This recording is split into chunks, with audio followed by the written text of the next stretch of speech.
Some tough news to give you out of Northern California, where crews have found the bodies of 8 skiers killed in an avalanche in the mountains near Lake Tahoe. One person is still missing, and there are 6 survivors rescued late Tuesday. The avalanche happened Tuesday morning in the backcountry near Castle Peak in the Sierra Nevada.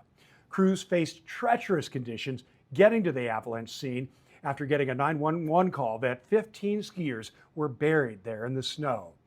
The area near Donner Summit is one of the snowiest places in the Western Hemisphere, and the Sierra Avalanche Center warns that the risk of avalanche remains high as a big storm hit the region with heavy snow and high winds. Again, 8 backcountry skiers found dead and one still missing in the deadliest avalanche in the U.S. in nearly half a century.